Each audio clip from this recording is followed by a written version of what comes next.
In this age, we can keep memories with a simple tap of a button. Right on your phone, there might be tens and hundreds of photos, videos, and memories. It's not weird for us to share our experiences with others, with friends, families, and even strangers. If we really wanted to put our content out there, we can simply use hashtags. My name is Tiffany Meadows, and my DCC research project is about the effectiveness of hashtags. Many platforms incorporate hashtags, whether it's to organize your blog, raise awareness, or to secretly comment on your thoughts. For this project, I wanted to study where on a global scale can hashtags reach, as well as how much exposure can be made with the help of said hashtags. The platform I wanted to focus on was Instagram. Instagram is one of the world's most popular social media apps with about 1 billion users worldwide. I started my research by first opening 2 Instagram accounts. I named them Rinsprout and Rinsprout2. They were both made around the same time, both have the same profile picture, and most importantly, both were made into business profiles. Turning an account into a business profile allows the user to gain more information about their activity, content, and audience. More about this later. You could turn your Instagram accounts into a business profile by going into your settings and selecting the Switch to Business Profile. After reading through all of its neat features, it tells you to choose a category. This is asking what kind of business you have, and in this case, I chose a personal blog. It then asks you to review your contact information and connect it to Facebook. For both accounts, I did not connect my Facebook. Now with the business profile, I can start posting content. Over the course of this study, I was able to post 15 pictures on each profile. All the pictures were taken by me to avoid copyright claims. I try to have a variety of content. I posted pictures of food, myself, of nature, and of surrounding architecture. The process went like this. I will first go on the account called Rinsprout, select the picture, and type out a caption, and filled it with about 20 hashtags.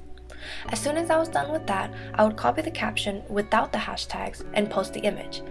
After posting on Rinsprout, I would go to the non-hashtag account, Rinsprout2, select the same photo, and post with the text-only caption. Then I would collect my data. You can view insights of your business profile by going into your profile, tapping on the 3 bars in the upper right-hand corner, and selecting the first segment that says Insights.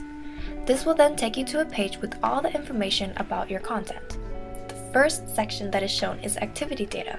Here you can see your interactions, which is how many times people have commented, liked, followed your account within certain days. It also shows your reach, which is how many times your posts have been seen by different accounts, and your impressions, which is the total number of times your posts have been seen. The middle section is your content data. It shows all the interactions within each post. You can filter the interactions to show more specific data. The data I collected was focused on comments, engagements, impressions, likes, and reach. Also, on the content section, you can view insights on your stories and promotions. However, I did not use those features for this research. The last section is your audience. This shows you the top locations, age range, gender, and active times of your followers. Unfortunately, I was not able to use this feature for this account since a minimum of 100 followers were needed to gather enough data. Instead, I collected this personal data based on profiles that liked my post and manually wrote them out. With that being said, here are the statistics I have collected. Here, I've made a bar graph comparing the 2 accounts. I've labeled every segment twice, the first one being the account that used hashtags, Rinsprout, and the second being the account used without hashtag, Rinsprout2. I try to color code it, with the hashtag accounts being in purple, while the ones without being white, but you can see how that turned out. On the hashtag using account, every feature had some sort of participation, while the non-hashtag account had no form of interaction. This can conclude that using hashtags increases the chance of your content being seen by others. The other data that I have collected is where these posts and pictures are being seen. Since the non-hashtag account did not have any interactions, all of these locations were found in the likers and followers of the hashtag using account. I have plotted a map of the various places that my content has reached out to. As you can see, I've color-coded it in a rainbow order. Red being 50 plus accounts are from this country, orange being 8 accounts from this country, yellow being 7 accounts, green being 6, blue being 5, purple being 4, pink being green, brown being 2, and white being 1. Majority of the locations were found in the United States. I've made a more detailed map of the US here, which pinpoints the different states that my content was interacted in. the United States was the country that interacted with my content the most, and it makes sense since it is the leading country with the most Instagram users, with about 120 million users. Other than the United States, content seems to be reached in a lot of places in Europe.